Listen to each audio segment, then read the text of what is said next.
చూడండి, continuation part 3 చూడండి. ఈ వీడియో ఎంత ఫెర్మెంటైజ్ అయిపోయిందో, ఇంకా ఈవినింగ్ అయిపోయింది. సో నేనేం చేస్తాను, ఇంకా పోసేద్దాం అనుకుంటున్నాను. నీళ్లు పోయకుండా ఈరోజు ఈవినింగ్ ఓన్లీ మొక్కలకి ఇది పోస్తాను. ఎందుకంటే మార్నింగ్ ఎటా వాన పడింది కాబట్టి మొక్కలు స్టే అవుతాయి, అందుకని ఈ లిక్విడ్ పోస్తాను. ఇది డైల్యూట్ చేద్దాము వాటర్తో. కొద్దిగా వాటర్ పోసుకుందాం. దీనిలో బ్యాక్టీరియా బాగా డెవలప్ అయింది కాబట్టి ఇది మొక్కలకి ఇస్తే చాలా చాలా బూస్టింగ్ వస్తుందండి. మనకు క్రాప్ అనేది, ఈల్డింగ్ అనేది మంచిగా ఇవ్వడం అనేది జరుగుతుంది. ఇప్పుడు మొక్కలకి ఎలా ఇస్తానో చూపిస్తారండి. ఫస్ట్ ఇలా కలిపేసాను, వాటర్ పోసాను కదా, కలిపేసాను శుభ్రంగా. క్లాక్ వైజ్ డైరెక్షన్లో కలిపేయాలి.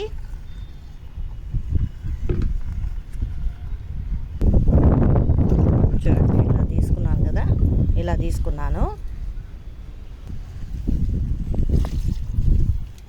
మొదల్లో ఇచ్చేసామనుకోండి బాగా క్రాపింగ్ అనేది వస్తుంది. నేను ఒక నిమిషం ఆగుతాను, ఎందుకంటే అవి కొద్దిగా భూమిలోకి వెళ్ళిపోగానే, ఆ మట్టిలోకి వెళ్ళగానే మళ్ళీ పోయొచ్చని. ఇది నా పద్ధతి. పిల్లవాడికి కూడా మనం అలాగే పెడతాం కదా, తిను అని మెల్లమెల్లగా. అలాగా చెట్టును కూడా నా పిల్లవాడు అనుకుంటాను. మెల్లమెల్లగా చూడండి, మెల్లమెల్లగా పోస్తాను. ఓకేనా ఫ్రెండ్స్, ఇంక ఈరోజు నీళ్ళు పోయాను. Very good liquid for plants friends. ఈ మొక్క చూడండి, ఎగ్జాంపుల్ గన్నేరు మొక్క, మేము కస్తూరి మొక్క అంటాం. 18 డేస్లో ప్రూనింగ్ చేశాను. 18 డేస్లో ఈ లిక్విడ్స్ పోయడం వల్ల నాకు మొగ్గ అనేది వచ్చిందండి. This is the best example మీకు చూపిస్తున్నాను. లిక్విడ్స్ అనేది సమ్మర్లో చాలా చాలా ఇంపార్టెంట్. సో ఎప్పుడు మనం ఫెర్టిలైజర్ అనేది ఇస్తూనే ఉండాలి, రోజు మార్చి రోజు, వారానికి 3 సార్లు అయినా.